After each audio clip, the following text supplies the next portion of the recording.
한번 따라 예배자가 됩시다. 아멘. 하나님께서 우리를 창조하시고 우리를 하나님의 백성 삼으신 가장 큰 목적, 나는 내 백성에게 하나님의 영광을 위해서 찬송하게 하려 함이라 말씀하신 것처럼 하나님의 백성이 가장 큰 일, 가장 먼저 할 일은 하나님을 예배하는 일입니다. 그래서 하나님의 백성이 누구냐라고 정의할 때 하나님의 백성은 예배하는 자이다. 하나님을 예배하는 자입니다. 여러분이 하나님을 예배하는 자입니다. 그래서 창세기에 보면 맨 처음 예배 사건이 나옵니다. 가인과 아벨이 하나님 앞에 예배하는 사건입니다. 그런데 문제는 예배를 드리고도 가인이 예배를 잘못 드렸습니다. 예배를 드리고 은혜 받기보다는 도리어 동생 아벨을 시기하고 분노해서 동생을 죽이는 일이 일어나고 맙니다. 그래서 우리는 예배를 잘 드려야 합니다. 영과 진리로 예배를 잘 드리는 것이 하나님을 기쁘시게 하는 일이면 내가 복을 받는 비결입니다. 저와 여러분은 영과 진리로 예배를 잘 드리고 예배 가운데 은혜 받고 예배 가운데 하나님의 복을 체험하는 복된 성도들 되기를 소원합니다. 첫 번째 가장 중요한 예배는 속죄 예배였습니다. 정월 10일 날 하나님 앞에 대속죄 욤 키푸르라고 했죠. 안식일 중에 안식일, 모든 백성이, 모든 제사장이, 모든 성소가 하나님 앞에 속죄함을 받는 날, 그날은 안식일 중에 안식일이라고 했습니다. 예배 가운데 가장 소중한 예배는 내가 주님의 은혜로 십자가의 보혈로 내 죄를 속죄받는, 용서받는 예배가 가장 큰 은혜입니다. 그래서 우리가 늘 찬양하지요. 나의 죄를 씻기는 예수의 피밖에 없네. 내가 거룩하니 너희도 거룩하라. 그래서 내가 용서받고 거룩하게 되는 것이 가장 큰 예배의 복입니다. 오늘도 예수님의 보혈이 여러분 심령 속에 차고 넘치기를 소원합니다. 죄 용서의 기쁨이 있기를 축복합니다. 그리고 우리 교회 안에도 십자가의 보혈이 흘러넘쳐서 교회 들어오는 자들이 다 용서받고 거룩한 백성으로 이 땅을 살아가는 기쁨과 감격이 있기를 소원합니다. 우리도 늘 이렇게 찬양하고 살아가는 겁니다. 내 영혼이 은총 입어 중한 죄진 벗고 보니 슬픔 많은 이 세상도 천국으로 화하도다. 저와 여러분이 이 땅을 살아가면서 천국의 삶을 살아갈 수 있는 것도 죄의 용서함을 받았기 때문에 천국의 삶을 살아낼 수 있습니다. 저와 여러분이 용서받고 날마다 내 영혼이 은총 입어 중한 죄짐 벗고 보니 슬픔 많은 이 세상도 천국으로 화하도다. 아멘. 이렇게 찬양하고 살아가는 은혜가 있기를 소원합니다. 예배 가운데 이루어지는 은혜입니다. 그래서 하나님의 백성은 날마다 천국의 삶을 누리고 살아가는 것입니다. 그리고 예배를 통해서 날마다 성장하고 성숙합니다. 그래서 하나님의 무한한 복을 받아 누릴 수 있습니다. 예배를 통해서 내 죄를 용서받고 다른 사람과 화목하게 살면서 천국의 삶을 살아가는 것이 예배자의 복입니다. 여러분은 예배를 통해서 이런 복을 마음껏 누리고 살아가게 되기를 소원합니다. 그래서 오늘 그 천국 같은 삶을 우리가 날마다 살아가기 위해서 오늘 두 번째 예배인 속건제에 대해서 주님이 말씀해 주십니다. 속건제는 저와 여러분이 하나님 앞에서 천국 같은 삶을, 다른 사람들과 천국 같은 삶을 살아갈 수 있는 비결입니다. 전에 2007년 이창동 감독의 그 밀양이라고 하는 영화가 있었어요. 밀양. 혹시 보신 분 계신가요? 오래된 영화라 밀양 보셨죠? 안 보신 분은 이런 얘기입니다. 신혜라고 하는 젊은 여인이 있는데 아들 하나 키우면서 살아가는데 밀양에 가서 정착하면서 살았는데 아들 하나밖에 없는데 그 아들이 이웃에 사는 유괴범한테 끌려갔다가 결국은 아이가 죽임을 당합니다. 너무나 큰 충격 속에서 방황해서 인생을 끝내려고도 생각했지만 옆에 사는 약사 부부가 전도해서 교회를 다니게 되어졌습니다. 그래서 마음에 어느 정도 위로를 받았습니다. 예수 믿으면 마음의 평안을 누릴 수 있다고 해서 교회에 갔습니다.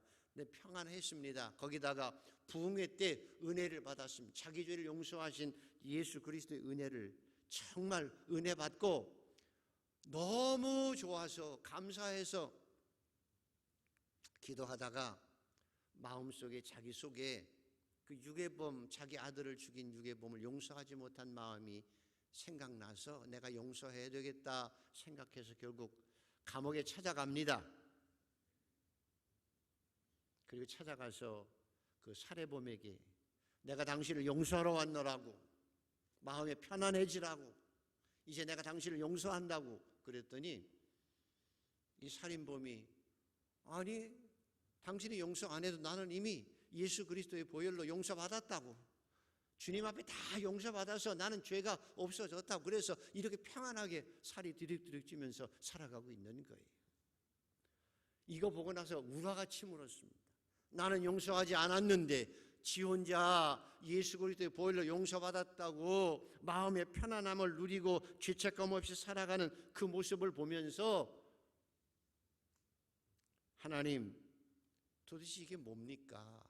나는 내 아들이 죽고 나서 고통 가운데 수없날을 보내왔는데 저 사람은 내 아들을 죽이고도 감옥에서 땅땅하게 떳떳하게 살아가는 모습을 보면 그게 정말 죄 용서하는 주님이 맞습니까? 하고 하나님, 이럴 수는 없는 거지요. 말도 안 되는 거지요.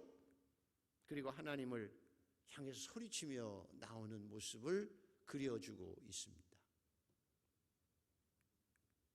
자, 여러분은 이창동 감독이 밀양이라는 영화를 만들 때 이 영화가 기독교의 은혜를, 십자가의 은혜를 비난하는 영화를 만들려고 했던가 아닌가 한번 생각해 보십시오.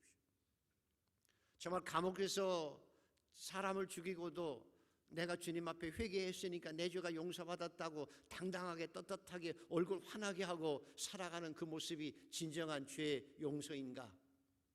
이창동 감독이 뭘 얘기하려고 했을까?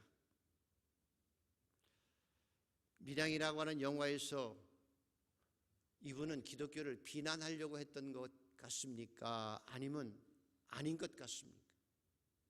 물론 기독교를 폄하하려고 하는, 정말 어찌 보면 말로만 회개하고 실천이 없는 기독교를 폄하하려고 하는, 비난하려고 하는 내용도 마음도 있었겠지만, 그러나 기독교의 본질이 무엇인지를, 죄 용서의 본질이 무엇인지를 부각하려고 하는 의미도 있었던 것입니다. 속죄제라고 하는 것은 내가 하나님께 대해서 범죄했을 때 드리는 제사입니다. 내가 죄를 짓고도 하나님 앞에 갚을 길이 없습니다.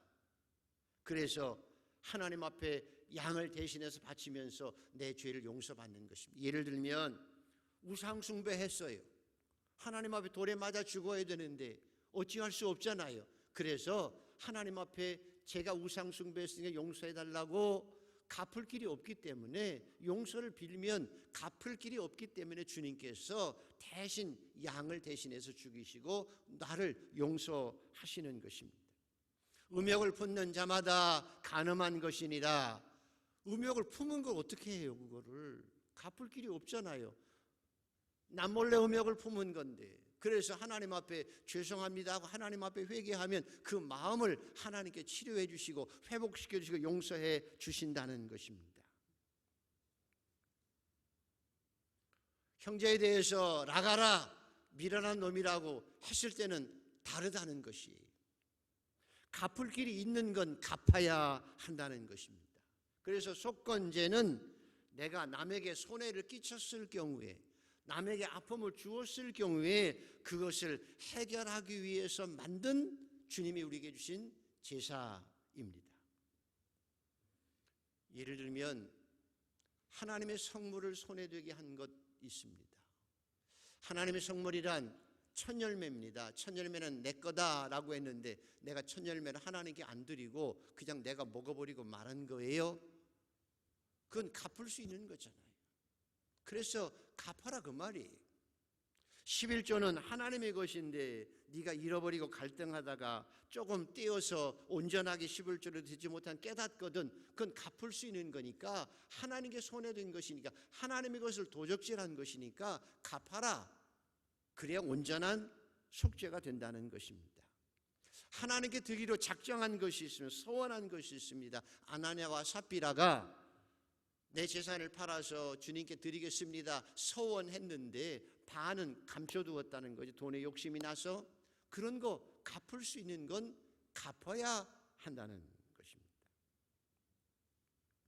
그래서 하나님의 성물에 대해서도 갚을 수 있는 갚아야 온전한 속죄가 되어지는 것이고, 이웃에게 재산상의 피해를 준 경우 누구든지 하나님 앞에 신실하지 못하여 범죄하되 이웃에 맡긴 물건이나 전당물을 속이거나 도적질하거나 착취하거나, 그리고 남의 잃은 물건을 줍고도 사실을 부인하거나 거짓 맹세하는 것이나, 권력이나 직위 등을 이용해서 남의 것을 빼앗고 착취하는 배임과 횡령, 외상값 잔뜩 먹고 외상값 차일 피일 미루다가 떼먹는 경우, 그런 것들은 반드시 갚아야 속죄가 되어진다는 거예요.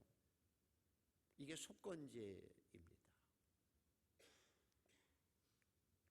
어떻게 속건제를 드리는가 하면, 첫 번째로는 내가 남에게 손해를 끼쳤으면, 하나님의 성물을 잘못 범했으면, 도적질했으면 거기다가 5분의 1을 더해서 드려야 합니다.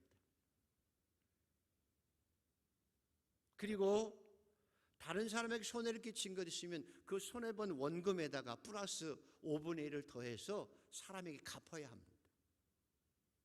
그리고 나서 또 있습니다. 그냥 갚은 것으로 끝나는 것이 아니라 이제는 그만큼을 가지고 또다시 하나님 앞에 가서 성전에서 예배드리며 속죄제를 드려야 합니다. 그러니까 남에게 손해를 끼치거나 하나님에게 손해를 끼친 것들은 몇 배가 되지요? 2.4배로 갚아야 속죄가 온전히 이루어진다는 것이 속건제의 의미입니다. 밀양이라는 영화에서 강조하려고 하는 것이 그것입니다. 사람에 대해서 잘못하고도 내가 잘못했어라고, 그리고 손해를 주고도 나는 하나님께만 속죄하면 돼 하고 하나님께 회개하고 용서받았다고 하는 것은 진정한 속죄가 아니라는 것입니다. 그 밀양이라고 하는 영화에서 그 살인범이 최소한 내가 감옥에 갇혀 있어서 열심히 돈 벌어서 갚을 길은 없지만, 당신 아들 생명을 내가 다시 불러올 수는 없지만, 그래도 당신의 마음을 치료하기 위해서 내가 한 달에 열심히 일해서 감옥에서 100만 원을 벌면 내가 당신 삶을 위해서 다 드리겠소. 평생 내가 당신 자식처럼 당신을 돌보겠소 하는 마음으로 실제적으로 그렇게 해야 온전한 속죄가 이루어지는 것입니다. 이게 속건제입니다. 그래서 속건제 가장 잘 보여주는 성경의 내용이 삭개오 이야기입니다. 예수님이 그 집안에 임하서 너도 아브라함의 자손이라고 구원을 받았을 때 너무 좋은 거지요. 자기가 어떤 죄악을 지은 것을 깨닫고 다 알지요. 그래서 주님 앞에 얘기합니다. 주님, 제가 제 가진 것을 팔아서 절반을 팔아서 가난한 자들에게 주겠으며, 누구의 것을 토색한 일이 있거든. 토색이라고 하는 것은 지금 나오지요. 다른 사람 것을 갈취하고 부당하게 횡령한 것이 있거든. 몇 배만 갚으면 된다고요? 원금에다가 5분의 1만 더해서 갚으면 되는데, 삭개오는 뭐라고 얘기하죠? 내가 남에게 토색한 일이 있거든 4배나 갚겠습니다. 20%만 더해서 120%만 갚아도 되는데 내가 하나님의 은혜가 너무 커서, 죄 용서받은 것이 너무 커서, 하나님의 자녀가 된 것이 너무 감사해서 나는 4배나 갚겠습니다. 그 이유는 지금까지 내가 살아온 것이 너무 후회스럽고, 내가 잘못을 해서 다른 사람의 마음을 아프게 하고 다른 사람의 물질을 갈취해서 그 사람들이 얼마나 아파하고 괴로워하고 힘들고 어렵게 산 것을 내가 알기 때문에, 남의 가정에 파탄을 일으키고 상처를 준 것이 너무 크기 때문에 내가 진심으로 용서를 구하고 4배나 갖다 주면서 그 사람들의 마음의 상처를 싸매어지고, 내가 이제는 진정한 이웃으로, 당신과 내가 이제는 친구가 되어서 함께 나도 양심의 자유를 누리고 당신도 나에 대한 원한을 다 풀고 서로 사랑으로 하나가 되어서 상처가 회복된 모습으로, 천국 같은 모습으로 살아가고자 하는 속건제의 모습이라는 거예요. 이게 진정한 속죄라는 것입니다.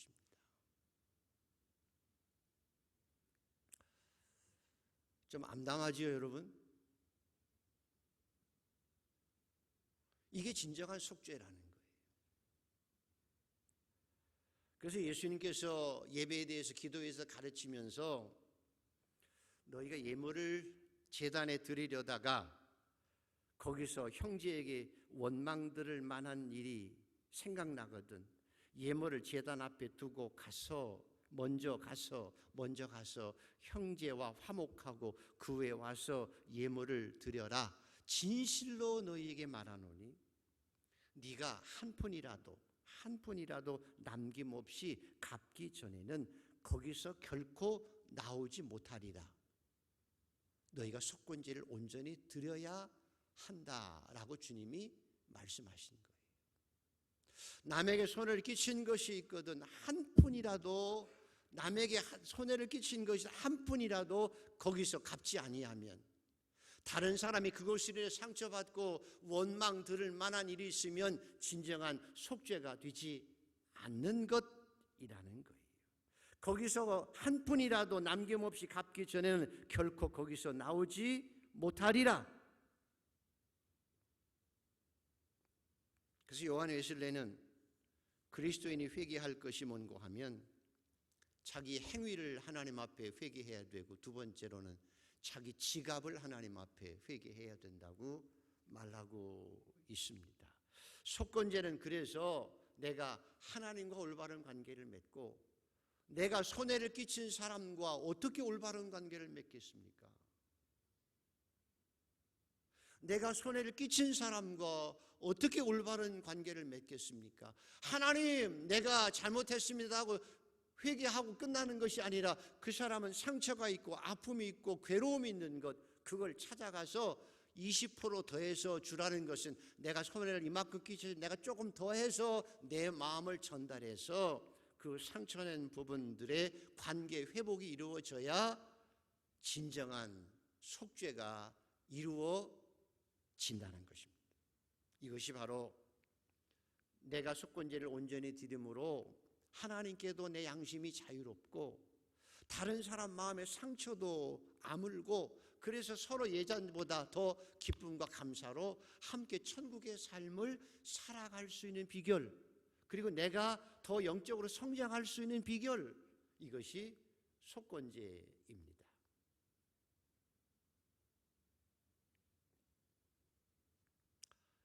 한국교회의 역사를 보면 가장 중요했던 터닝 포인트가 1907년 한국교회 성령 대부흥 운동이었습니다. 이 성령 대부흥 운동은 산정은교회 장로님이었던 길선주 장로로부터 시작되었다고 얘기합니다. 길선주 장로님이 이렇게 우리 예배를 드리다가, 말씀을 듣고 예배를 드리다가 끝나고 갑자기 일어나가지고 이렇게 자기 죄를 고백합니다. 장로인데, 여러분, 제가 하나님 아간 같은 사람이었습니다. 1년 전 내 친구가 임종을 앞두고 저를 불러서, 길장로, 내가 이제 곧 죽을 몸인데 우리 아내가 잘 몰라. 그래서 자네가 내 집안일을 좀 맡아주게, 내 재산을 좀 관리해 줘. 부탁을 했을 때 내가 그렇게 하겠다고 약속을 했는데, 그래서 그 친구가 죽은 후에 내가 그 재산을 관리하고 있었는데 그 부인 몰래 내가 그 당시 $100면 얼마인지 모르겠지만 $100를 슬그머니 빼돌려서 내가 썼습니다.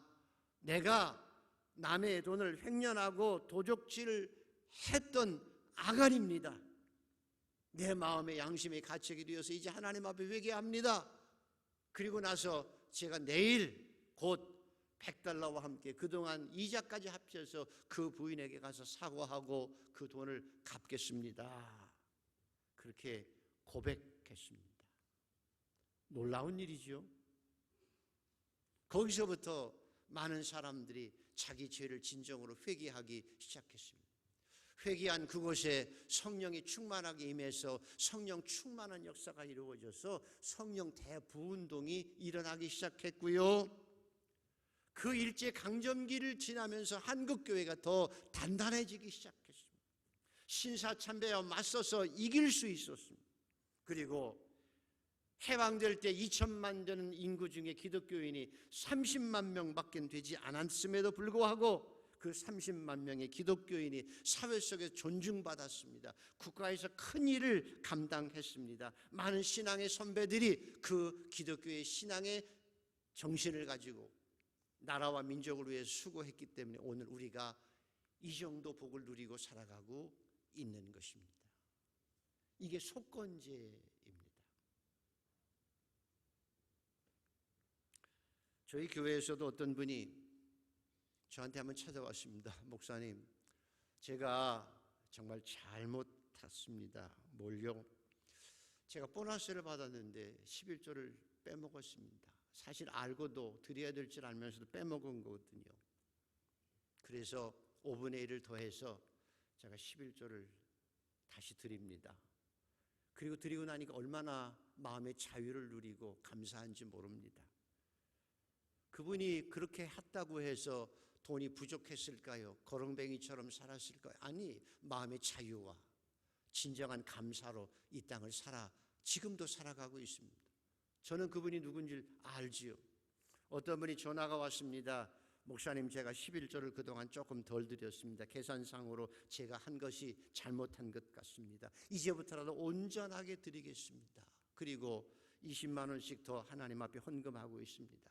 온전하게 드린 그 모습 속에 얼마나 마음에 뿌듯합니까? 떳떳합니까? 감사합니까? 물질의 진정한 자유를 누리고 살아가게 되어지는 것이, 그래서 하나님 앞에 떳떳하게 살아가고 사람들에게도 당당하게 서로 화목하며 사랑하고 천국을 이루어갈 수 있게 내가 신앙의 성장이 될 수 있는 비결이 바로 속건제입니다.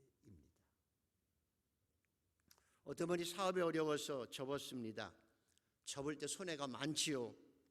그래서 다른 사람에게 빚진 것도 있고 오음도 있고 그래 집을 팔았습니다. 빚잔치를 다 했습니다. 할 만큼 다 다른 사람에게 손해 안 끼치도록 사업을 정리하고 재산도 팔아 정리를 했는데도 계산해 보니까 자기 때문에 손해본 분들이 꽤 있습니다. 그 사람들이 얼마나 마음이 아플까 생각을 하고 용기를 내어서 그분들을 찾아갔습니다. 저 때문에 물질의 손해를 보게 돼서 정말 죄송합니다. 제가 잘못한 겁니다. 용서해 주십시오. 그런데 제가 지금은 돈을 갚을 길이 없지만 정말 더 열심히 노력해서 돈 벌면 다 갚겠습니다. 정말 죄송합니다. 가서 뺨 맞을 생각하고 야단 맞을 생각하고 찾아가서 그렇게 고백했습니다. 뺨 맞았을까요? 여러분, 뺨 때리겠습니까? 그래 이 자식아 네가 얼마나 그래 하고 뺨 때리겠습니까? 욕하겠습니까? 아니죠. 그래요, 내가 손해를 봐서 얼마나 마음이 아팠는지 당신을 미워하는 마음도 있었는데 당신이 와서 그렇게 하니까 내가 미워하는 마음이 없습니다. 그래요, 그럴 수 있지 어떡합니까? 나도 그럴 수 있는데 하고 서로 위로하며 부둥켜 울었습니다. 염려하지 마십시오. 당신 원망하지 않습니다. 도리어 당신을 기도하겠습니다. 예, 저를 위해서 기도해 주십시오. 그래서 내 영혼의 자유를 누리게 되어지고 감사하고 떳떳하게 살아갈 수 있게 되고 그 사람과의 관계가 예전보다 더 끈끈하게 잘 되어지고 살아갈 수 있는 비결, 바로 그것이 속건제의 축복입니다. 오늘 설교 제목이 여러분 뭐죠? 그래서 속죄와 돈이라고 하는 것입니다. 우리는 입으로만 아니라 내가 하나님께나 사람에게 손해를 끼쳤을 경우 입으로만이 아니라 돈으로 우리 자신을 속죄할 수 있어야 나 자신이 신앙이 성장하는 거예요.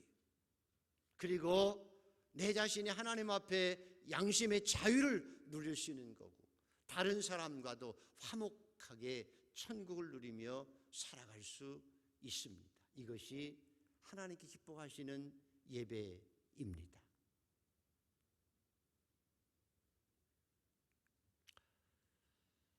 그래서 예수님께서도요, 돈에 대해서 자주 얘기하시면서 너희가 돈과 하나님을 겸하여 섬길 수 없다. 돈을 신으로 섬길 수 있을 만큼 돈은 큰 능력이 있습니다. 이걸 돈의 확장성이라고 합니다. 돈은 점점 더 확대되어져 가지고 내가 돈을 쓰다가 이제는 그 놈이 커져서 그 돈이 커져서 그 돈이 나를 지배하게 되고 내가 그를 섬길 수밖에 없는 것이 돈의 확장성이라고 합니다.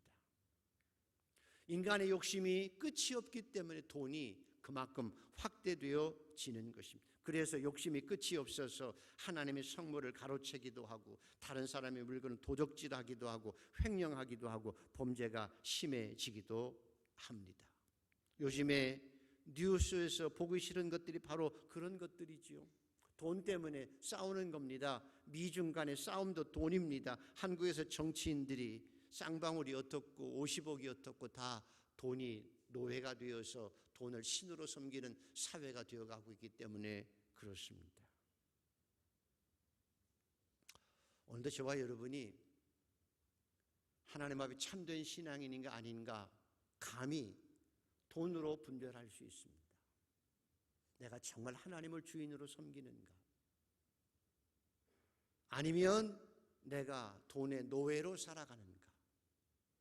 온전한 11조를 드려야 합니다. 첫 열매를 주님 앞에 드리는 것입니다.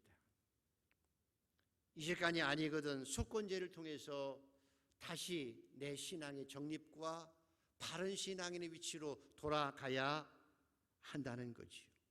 나는 하나님의 사람이지 돈의 노예가 아니고 돈으로부터 자유하는 존재가 되는 것. 이것이 바로 속건제의 모습입니다. 이웃에 대해서 손해되지 않게 살아야 합니다. 이웃에게 손해를 끼쳐서 남의 마음을 아프게 할 때는 정성스럽게 보상해야 그 사람과의 관계가 회복이 되어지고 같이 더 복된 신앙인의 삶을 살아갈 수 있고 내가 조금씩 더 온전해질 수 있기 때문입니다. 사랑하는 한강의 성도 여러분, 저와 여러분은 하나님을 온전하게 섬기는 자들이 되기를 축복합니다. 물질을 통해서 하나님의 복을 더 마음껏 받아 누리고 살아가는 성도가 되기를 소원합니다. 남에게 손해를 끼치는 것이 아니라 남에게 도움을 주는 자로 살기를 축원합니다. 하나님, 저는 남에게 도움을 주는 자로 복의 통로로 이 땅을 살아가게 하여 주시옵소서. 혹시나 내가 남에게 손해를 끼쳤거든 정성스럽게 보상하고 관계가 회복되어지고 정말 천국 같은 삶을 살아갈 수 있게 하여 주시옵소서. 그것이 속건제입니다. 저는 일본과 독일을 한번 생각해 봅니다. 일본과 독일 둘 다 2차 대전을 일으킨 전범들인데 패전국이잖아요. 전쟁 배상금을 물어야 되는데 유대인들에 대해서 유럽 국가에 대해서 독일은 무한정 속죄하고 배상금을 지금도 지불하고 있습니다. 무엇이 나타나면 그거에 대한 배상을 또 하고 있습니다. 근데 일본 놈들은 그렇지 않습니다. 그래서 우리는 일본 놈이라고 합니다. 그런데 독일 사람들은 그래서 유럽에서 지금도 전쟁국이었지만 전쟁 이렇게 당사자였지만 독일 국민들을 존중합니다. 그렇죠? 그런데 일본 놈들은 존중받지 못합니다. 그 이유는 그만큼 철저하게 남의 아픔에 대해서 배상하지 않기 때문에. 지금도 일제강점기의 당사자는 아니지만 괜히 밉죠? 괜히 밉잖아요. 왜? 해결되지 않았기 때문입니다. 바로 그것입니다. 어떤 친구가 재미있는 얘기를 하더라고요. 목사님, 저는 친구하고 만날 때 지각하면 항상 선물을 사가지고 간대요. 그게 속건제의 모습입니다. 남의 시간을 내가 손해보게 했잖아요. 5분 늦었어, 10분 늦었어, 그리고 30분 늦으면 다른 사람을 기다리게 하고 속상하게 하는 거잖아요. 그 마음을 어떻게 위로할까요? 가서 미안해 하는 것보다 커피 한 잔 사고 들어가는 거죠. 아이고 내가 미안해, 늦었어, 그래 커피 한 잔 마시고 풀어. 그래서 더 아름다운 존중하는 관계가, 내 인격이 더 성장하는 능력이 생기는 것, 이게 속건제의 정신입니다. 여러분들 돈이 얼마나 중요한지 아시지요? 다른 사람 주머니 속에 있는 100원 얼마나 소중한지 모릅니다. 그분이 그것을 가지기 위해서 얼마나 노력한 줄을 알아야 되기 때문에 손해를 끼쳐서는 안 되는 것이죠. 여러분들 예배를 드릴 때 오늘도 마찬가지지요. 예배 시간이 5분 늦으면 여러분 스스로 속건제의 모습으로 산다고 하면, 하나님, 제가 예배 시간이 5분 늦으면 하나님 앞에 속건제물로 50만 원을 헌금하겠습니다. 아멘. 한번 정해놓고 한번 해보십시오. 그럼 5분 지각할 사람 하나도 없을 것 같아요. 그거예요. 속건제란 내 스스로 하나님 앞에 자율적으로 하기 어렵잖아요.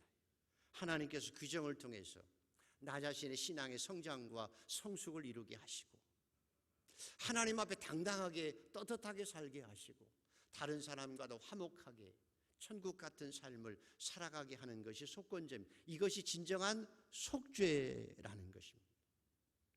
밀양에서 나오는 것처럼 내가 하나님께만 죄를 용서받았어 라고 하는 것이 아니라는 거예요. 다른 사람의 상처를 준 것은 싸매어 줘야 되고, 다른 사람의 손해를 끼친 건 20% 더해서 갚아야 그 사람 마음이 편안해지고 해결되어져서 같이 관계가 회복되고 천국 같은 삶을 같이 살아낼 수 있기 때문입니다. 예수님께 십자가에 죽으신 것은 하늘에서도 우리 죄를 다 용서하실 수 있어요. 하늘에서 우리 죄를 용서하실 수 있는데 직접 이 세상에 내려오셔서 고생하시고 십자가에 자기 몸을 대속으로 줌으로써 우리에게 죄를 온전히 용서하셨듯이, 주님은 속건제의 제물로 우리를 구속하신 것처럼 우리도 그런 속건제를 따라 우리 죄를 용서받고 하나님께 당당하게, 사람과 화목하게, 내가 그런 규제를 통해서 돈이 아까운 줄 알면 그렇게 우리 자신을 길들여 감으로, 훈련해 감으로 우리 인격이 더 성장하고 성숙해서 하나님의 아름다운 모습으로 더 거룩해질 수 있는 그런 복된 예배를 드리는, 속건제를 드리는 성도들이 되기를 주의 이름으로 축원합니다.